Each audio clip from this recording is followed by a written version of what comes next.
Welcome to UK GK TV. My name's Bill Voice, and this is my good friend David Nicholson. How you doing, guys? Hope you're all well. This is the last one before Christmas. It is the last one before Christmas, and as you can see, I've got my Santa's helper hat on because obviously Dave Santa, because he brings you lots of gifts all year. But you're doing really well, aren't you? Yeah, I went for my cataract surgery on Thursday, and brilliant. Yeah. Absolutely fantastic. Recommend it? Yeah, it's completely different. It's like HD. The procedure was painless, and I don't know why I didn't have it done before. I had it in my head that I was going to turn up today, and you're going to have like a big wad of gauze on your arm and like a bandage around your head. Well, funny you should say that. He did actually give me some special glasses to wear. I'll show you in a second. Well, okay.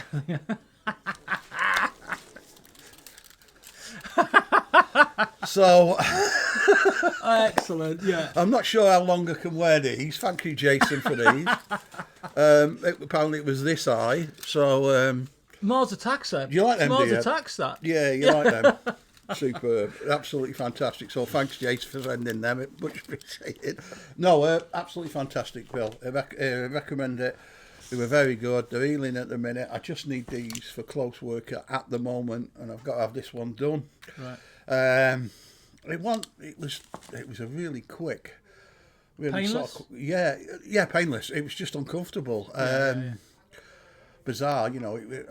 I don't like people messing with my eye, but they were kind of it was kind of good. The surgeon was fantastic.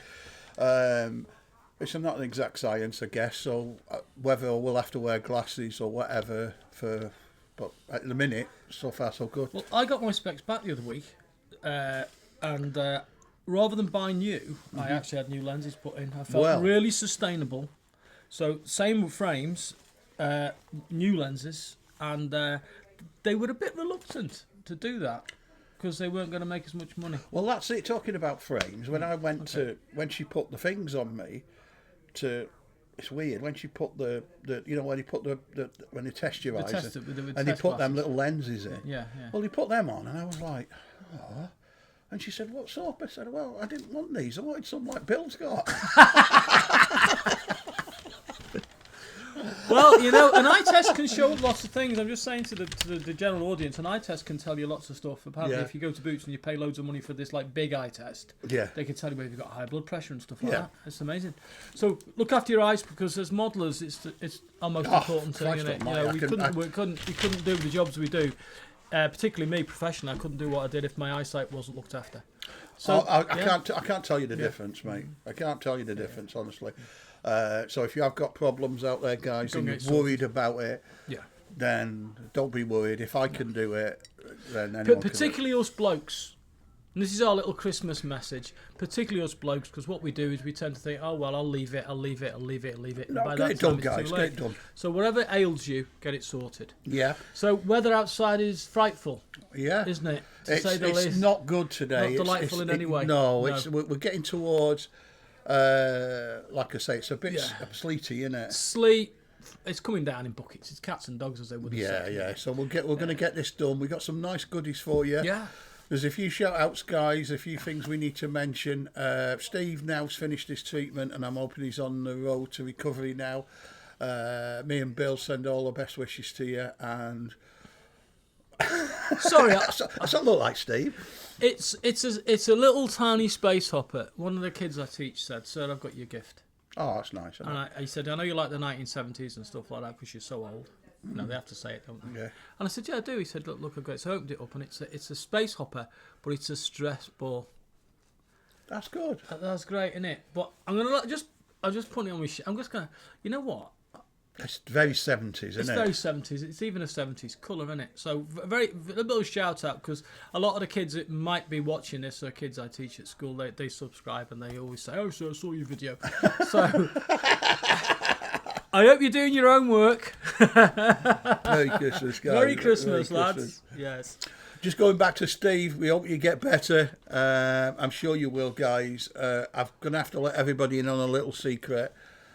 He's been watching Strictly Come Dancing. That's all it is. He's only been watching the dancing. Apparently, he was talking to me about though, mate. Yeah, he's been watching that, guys, at home. He's been talking about a cha-cha-cha, apparently. He'll be waxing his lip next. He will. Steve, you've gone too far, mate. Too far, mate. Too far. I hope you get well, my friend. I hope you get well. We just need... we're clearing up on the Alien Queen on the last video. Yeah, the Alien Queen is definitely Darren Kent's sculpture. Yeah, there seems to be a little bit of misunderstanding that it was for somebody else, but it's not. It's definitely Darren Kent. I've seen the original in Monster Clay. It's definitely Darren Kent's. Yeah. I saw him. He said, "Here you go, Alien Queen." Thought, brilliant. Yeah. And it was made of Monster Clay. And it's on his site, isn't it? So have a look. I mean, you only have to look at it and look at the rest of his stuff to see that this is. I mean, it's Darren Kent. There maybe was one out a while ago that was similar, but Darren, the video on the last video, it was Darren Kent's 18-inch tall Alien Queen. It's not Black Art. It's not Jeff Yeager. It's a UK company, Killer Kits, and it's been sculpted by Darren Kent. Yeah, because there's some popular figures in the business, isn't there? Some popular images in the business, and they get repeated by various sculptors. I mean, one of the reasons I've got one of these out today is because there's lots of it. But there's like all different bits, isn't there? We've lost count of the number of sculptors that have done Predator, Alien, Batman, Frankenstein, Dracula. Bela Lugosi, Dracula, all of those things. Everybody does them. And there's lots of different versions out there. And obviously, because most of the sculptors that do it, like Darren and Jeff, are so good, they're going to look similar. Yeah. Because they're going to be brilliant. Well, as long as it looks like what it's supposed to look like. It looks what it looks like. Anything else, so if you do look at the Jeff Yeager one or whatever the sculpture was out a couple of years back, just have a look at the two, and you'll see once you have a quick look at them, there's no similarities at all. They're just an Alien Queen. Just an Alien Queen. Yeah. So just an Alien Queen. Well, we're fast approaching Christmas. Yes. Obviously, as we explained in the last video, thanks very kindly for all the kind words, guys. I much appreciate it. I have got to sort of rest this eye, keep it out of the dust for a few weeks, and then I'm looking at getting the other one on. But that means then we can pick up the Stan Winston, and we can get cracking on with that for you guys. It'll be a nice little treat.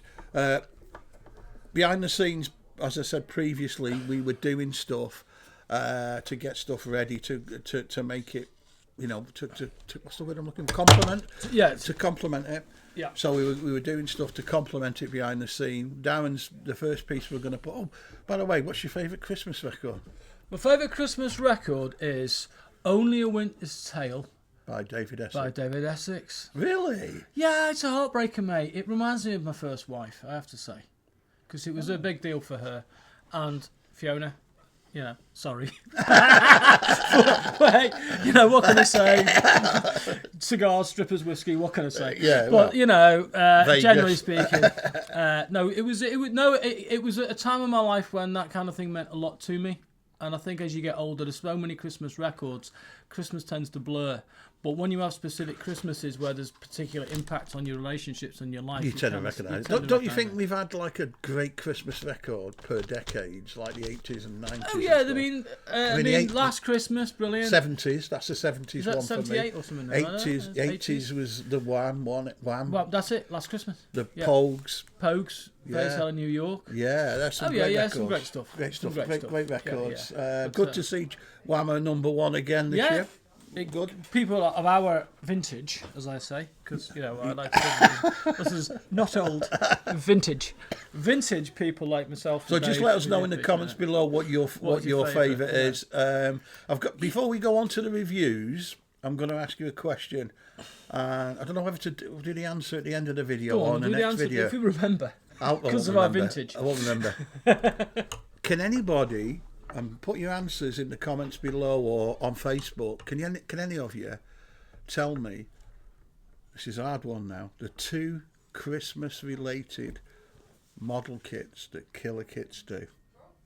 There you go. So it's 2 Christmas-related model kits that Killer Kits do. One from here, mate.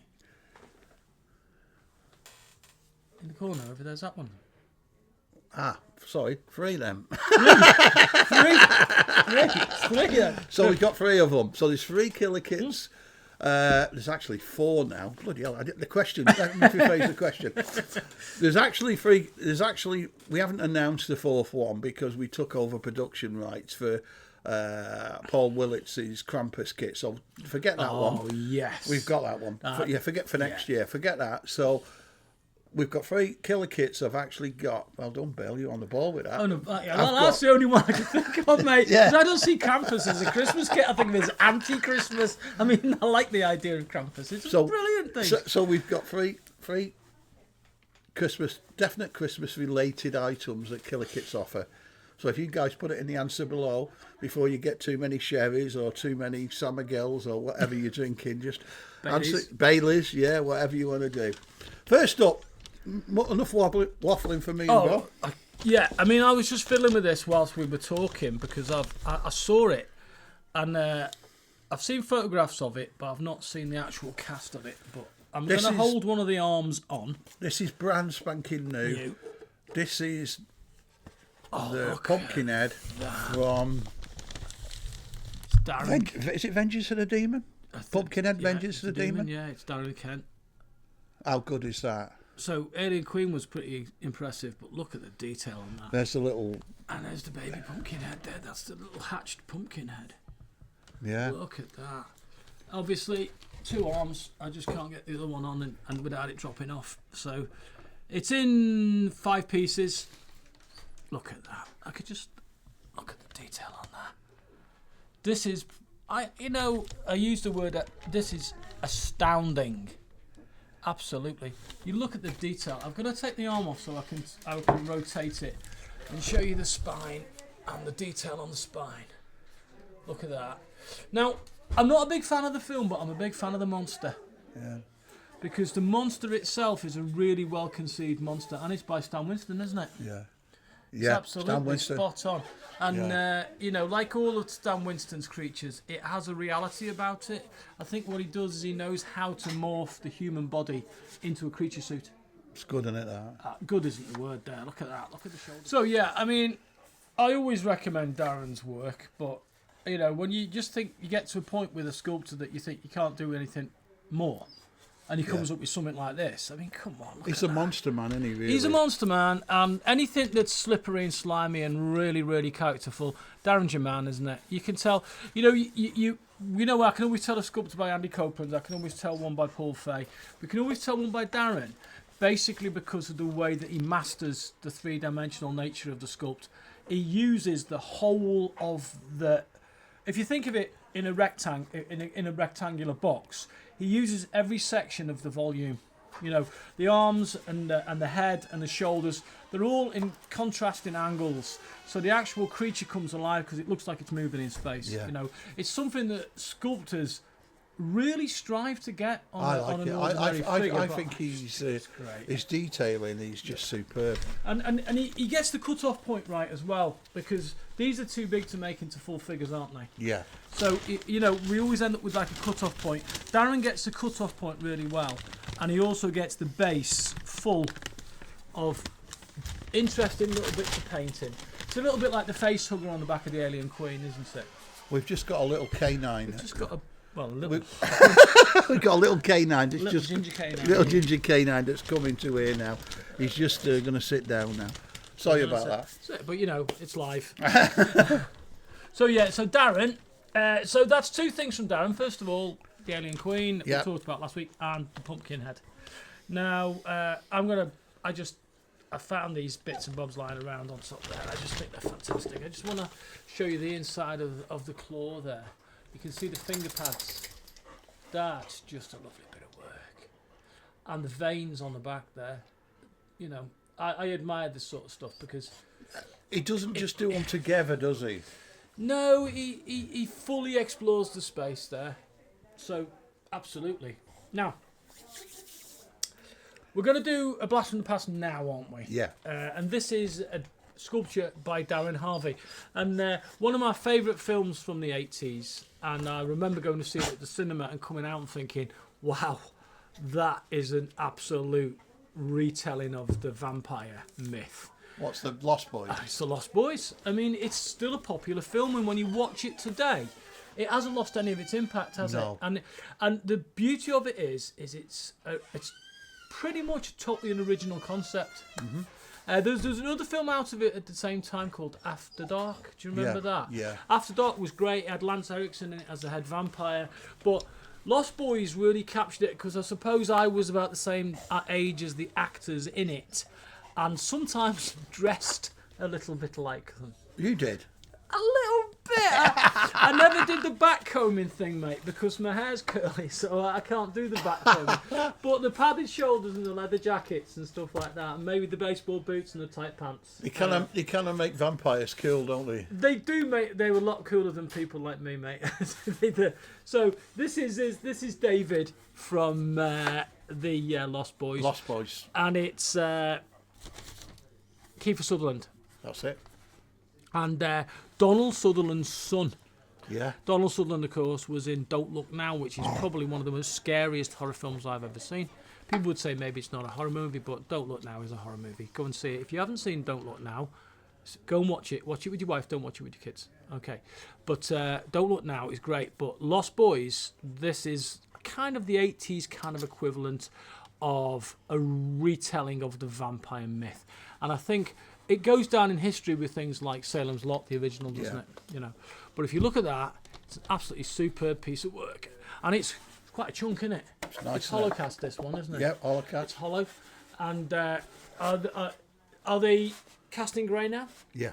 Yeah, it would be a grey cast now. But if you have a look at the expression on the face, have a look at the detail on the jacket, and the accoutrement down here, you know, with the worms coming out of the takeaway box, and the melted candles, it's pretty much got it all. And I think, is it set in Santa Clara? Is it Santa Clara? Clara, yeah. And it's set that they live in this place that slumped into, became subterranean. It's kind of fallen into an earthquake, and it's like almost like a pleasure park underneath there, isn't it? And that's where the vampires live. So it's a pretty good movie, and it's still watchable, isn't it? Oh yeah, it's got one of my favourite lines ever. What's that? Death by stereo. That when he gets shot with the stake into the record player, and all the sparks come out and the vampire dissolves, and the kid goes, "Death by stereo," and I just think, classic line. So this is it. I mean, still available. Still available. You need a bit of room on your shelf, but I'd say if you were a fan of 80s horror, I'd say this was a must. Yeah? Yeah, definitely. Fantastic. Still available. I think the makeup as well, if you look at the makeup when they're in there, when they've got their vamp faces on, yeah. I think if, and this is a tribute to Mike really, he was talking online about Buffy the Vampire Slayer again. Yeah. I think the vamp faces on these guys are very influential on the vamp faces on Buffy. In Buffy. Most definitely. So there you go. So Christmas Prezi or New Year Prezi. Definitely. Yeah. So as you can see, I've got my Santa hat on. I'm going to take it off now because I think it's distracting the dog. So the next one is we've got two from Andy Copeland. We've got a vintage one from Andy Copeland and we've got a brand new one. And we're keeping the brand new one till the end. Because you know what happens? I come on and I say, look, we've got this fantastic new kit. I'm keeping it to the end. When you see it, you won't believe it. And you've probably heard that from me several times because it's a bit like modern kits. It's a bit like nuclear proliferation. The bombs get bigger and bigger and bigger, right? And every time I think this is the end, nothing can be better than this. You know, the Stan Winston, the Ray Harryhausen from years ago, the Catwoman the other week, which I thought, how's he going to top the Catwoman? And Andy has topped. He's topped it. He's gone. He's pushed the barrier now, hasn't he? Yeah. He's pushed it through the roof. In fact, it's the Zeppelin of kits, the Graf Zeppelin of kits. But first of all, I just want to think about famous vampires because we looked at Lost Boys and we've thought about how the Lost Boys kind of reinvented the vampire myth. The original big vampire movie, not the first, but the original one that actually perhaps captured people's imagination was Nosferatu. The original German Nosferatu, once thought to be a lost film, recently restored and brought back to its beauty, starring a guy called Max Schreck. Max Schreck was a famous actor in his day, a very expressionist actor, black and white movie, obviously silent, but still has some of the most striking scenes. I think particularly when the vampire gets out of the coffin, and he just rises up like he's on a plank, and very close to the original story. You've probably heard it on the video a couple of weeks back when we talked about how Bram Stoker's family were very protective of the Dracula novel, so that they basically wouldn't let the guy call the film Dracula, so he called it Nosferatu, and we now have a remake of Nosferatu coming out Christmas Day. Now, looking at the Salem's Lot remake, which was a bit of a disappointment. You watched it yet? Yeah. Not good. 6 out of 10. If that. I like a vampire movie, but there's everything in there. It's just it kind of gets compressed. It just doesn't take long enough to establish the characters. The beauty of the David Soul one. The drive-in was a bit. What was that all about? The drive-in where they all come out of the boots at the end. Spoiler alert. Spoiler alert. But they all come out the boots. All the vampires come out of the boots of the cars. I think that's a good comment upon American culture, that old-fashioned vampires from Europe live in great big lovely wooden carved coffins. Not in the boot of a caddy. But in the boot of a caddy? Maybe not. Not sure. What do you think, guys? I'm going to shape your boot later. Have you got a caddy? No, sadly no. But anyway, so Nosferatu, in the shelf, in the case beyond, we've got 4 or 5 different versions of Nosferatu. But this is one of my favourites. We looked at Paul Fay's the other week of the wall plaque with the rats. That's superb. But I just wanted to highlight Andy Copeland's Nosferatu here. And look at that. Look at the position of the fingers. Look at that. That's a beautiful paint up. Rachel's paint up? Rachel's paint up. Absolutely beautiful paint up by Rachel. It's got you. It's got to have rats on it, and there's your rat. And it's got your steering wheel from the ship. Now, what was the ship called? Oh. They did a film, didn't they? What was it called? Yeah.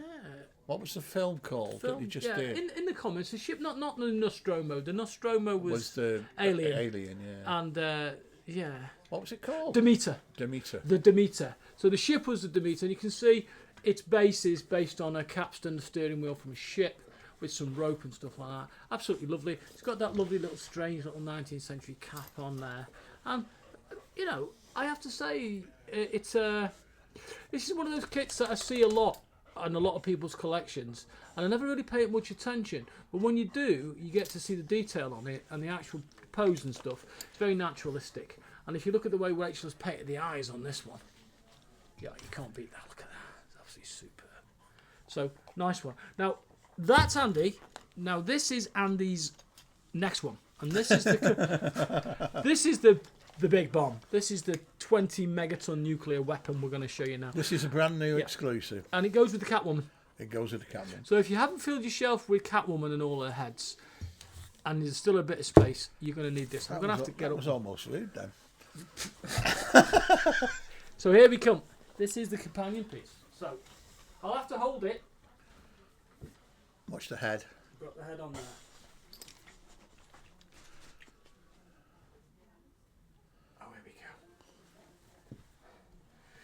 There you go. How's that? It's massive. It's ridiculously big. It's monster. It's ridiculously big. Look at the size of that. Now, luckily, it doesn't take up a lot of shelf space. But you've got to have a lot of space above your shelf to put this on. So there you go. It's in 3 pieces. Is it 3 pieces? 4 pieces? We're working on it. Yeah. I think it's probably going to be hollow cast, isn't it? Yeah. Because if this was solid, it would be like 5-6 kilos. It would be like buying a garden ornament, wouldn't it? It's massive. It's massive. Look at that. Look at the detail on it. Superb. And the face, very good. And that's from Batman Returns, isn't it? Batman Returns. Batman Returns. So there's Batman Returns. It's very This good. one should be available in the new year, guys. Which is obviously with me eyes, I'll have more time to get these things ready for moulding. And then we've got a lot to do, unfortunately, in January. So get your pennies, your Christmas money saved. I was going to say, just when you thought it was safe to put your wallet back in your pocket, we've spoiled it for you. So if you're saving up, If you're a big Christmas money. If you're a big Batman fan, this is for you. This is for you. So, lovely job. That's great. And basically, that's our new kits for now, isn't it? Really? So and the end of our year, really. That's it, guys. We thank you all for joining to the channel and making it a great success. And we appreciate all the kind words, guys. We wish every single one of you a very, very Merry Christmas. Yeah. And Merry Christmas. Happy Hanukkah. May all your gods Eid, go with you. Whatever God you have, like Dave Allen used to say. Yeah, may all your gods go with you. And let's try and get on with everybody, guys. Be safe, be kind. Just be kind. Just take a bit of time out. Give someone a call that you've never rung for a while. Catch up. It doesn't cost much. And when you're behind that guy in the BMW, it's not using his indicators very well, and he's stopping and starting and jamming. Beat your horn. Beat your horn. It's probably me. Okay. Right. So, you take care, guys. Have a good Christmas. Yeah, it's goodbye from me. Special like, and it's goodbye from him. Just quick drop in to wish you all a Merry Christmas and a Happy New Year. I think we've had a pretty good year with the kits. Predators especially seem to be doing quite well. You guys are enjoying them. We've got some new stuff coming out in the new year. I look forward to showing you what we got. Take it easy. Enjoy your monsters. Keep painting and building. Hello everybody across the pond. This is Kirk Cmore. I wanted to wish all my fellow model builders over there a very Merry Christmas and a Happy New Year. And looking forward to all your great work in the coming 2025. So short and sweet. Just wanted to send my greetings your way. You guys have an enjoyable time, and we'll talk soon. Bye. All right. Not Good. bad at all. Thank you. Merry Christmas. Yeah. See you dressed for the part. Yeah. I was told. Let's move the Christmas shirt on. Yeah. I'll put my hat back on. I struggled doing this tie though. I'm no good at tying. So, Steve, you're a collector, really, aren't you? Yeah. That's what you do with your whole life. Yeah. In fact, your wife is in the other room, isn't she? Yeah. And we would call her, perhaps, in the nicest possible way, a resin widow. Yeah. She never sees me. She never sees you. Upstairs painting away. As soon as you came in, you said, I saw that Batman through the window. Yeah. And there's the Batman. That is. So, That is. Yeah, you said be careful with the head, didn't you? Yeah. Right, there's Batman. So, tell us. It's amazing. It is, Absolutely amazing. Now, is it amazing just because it's big, or do you think it has to be big to be what it is? I think bigger the better. You know what I mean? And the detail, and I just want to paint it. You see it, and I just want to paint it. You're not bothered about space either, are you? Because you've basically given up and just devoted all of your space to the whole room, haven't you? I tend to order them and then worry about where I'm going to put them when I've painted them. So yeah, I've got a room. Like I say, my son, he started putting some of them down in his room, in his. Because Bryn runs Horror Hands, doesn't he? Yeah. If you haven't already subscribed to Horror Hands, go to Horror Hands and subscribe. Bryn's perhaps the biggest authority on horror movies I've ever met. Yeah. And basically, your two hobbies complement each other, don't they? Yeah. So there you go. There's the Catwoman head and the Batman head, so you can see that they're similar scale. Have you got the Catwoman? I have ordered it. He's ordered it. He's I ordered think it. it's going to be ready New Year. I think it was. Yeah. So what did you get when you were at UKGK? You put in a big order, didn't you? What did you have? Was it Alien Queen? The Jaws, the Bruce. Bruce. I've done 2 Alien Queens now for friends. Right. But I can't remember. I can't actually remember. Oh, the Jungle.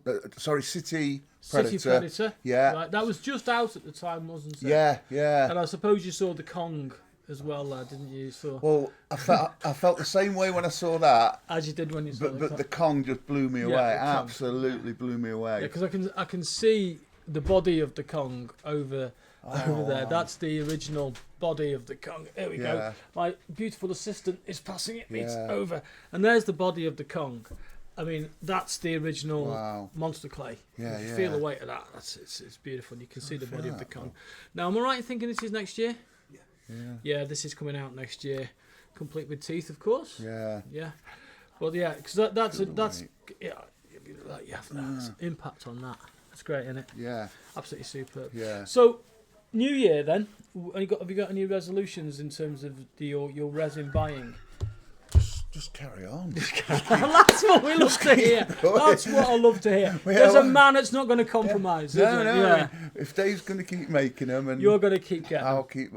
Yeah, because I just love it. Every minute I'm upstairs, I got my music on, and I'm in my own little world, shut away. You know what I mean? So, as a painter, yeah, and a maker, what's been your favourite this year?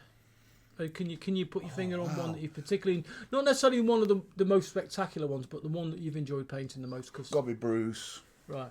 Yeah, Bruce was definitely a labour of love. Right. It's always been my favourite film. Right. And I bought the three. The three heads. Yeah, Bruce is the shark.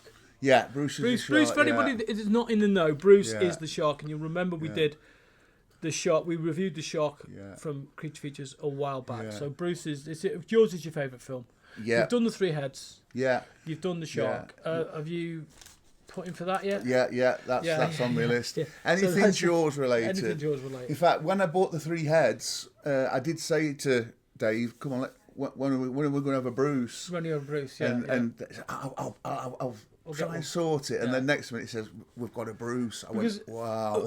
Jaws is one of those enduring films. A lot of people who are really into quite hardcore horror still mention Jaws as their favourite movie. Yeah.